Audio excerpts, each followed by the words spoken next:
Vote বিমুখ এবং বাদ পড়া প্রায় ৪৫ লক্ষ ভোটারকে তালিকায় অন্তর্ভুক্ত করা হয়েছে এবং ২১ লক্ষাধিক মৃত ভোটারকে তালিকা থেকে বাদ দেওয়া হয়েছে।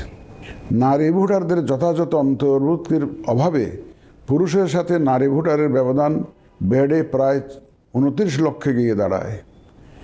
বাদ পড়া নারী ভোটারদের মাঝে সচেতনতা সৃষ্টির মাধ্যমে সেই ব্যবধান উল্লেখযোগ্যভাবে কমিয়ে আনা হয়েছে। আইন সংশোধন করে ভোটার হওয়ার যোগ্যতার তারিখ প্রতি বছর ১ জানুয়ারির পরিবর্তে কমিশন কর্তৃক নির্ধারিত দিনে নির্ধারণ করা হয়েছে।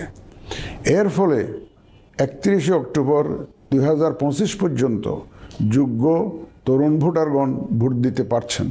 গত ১৮ নভেম্বর প্রকাশিত তালিকা অনুযায়ী বর্তমানে দেশে ভোটারের সংখ্যা দাঁড়িয়েছে ১২,৭৬,৯৫,১৮৩ জনে।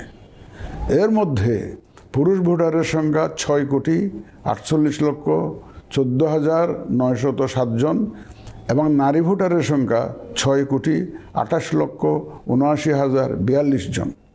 গত এক বছরে নির্বাচন কমিশনের সক্ষমতা বৃদ্ধির পাশাপাশি সংশ্লিষ্ট সকলের জবাবদিহিতা বাড়াতে আমরা বহুবিধ আইনি ও কাঠামোগত সংস্কার সম্পন্ন করেছি। গণপ্রতিনিধিত্ব আদেশ এবং রাজনৈতিক দল ও প্রার্থীদের আচরণবিধিতে যথাযথ পরিবর্তন, সংশোধন ও পরিমার্জন করা হয়েছে। নির্বাচন ব্যবস্থা সংস্কার কমিশনের বিভিন্ন সুপারিশের পাশাপাশি নির্বাচন কমিশনের নিজস্ব মূল্যায়ন ও অংশীজনের পরামর্শের ভিত্তিতে এসব সংস্কার করা হয়েছে। এই উদ্যোগ সফলভাবে সম্পন্ন করতে সহযোগিতার জন্য আমি অন্তর্বর্তীকালীন সরকার, নির্বাচন ব্যবস্থা সংস্কার কমিশন ও জাতীয় ঐকমত্য কমিশন সহ সকল অংশীজনদের জানাই আমার কৃতজ্ঞতা। প্রিয় দেশবাসী, বিভিন্ন কারণে এবারের নির্বাচন আমাদের জাতির ইতিহাসে অনন্য ও গুরুত্বপূর্ণ।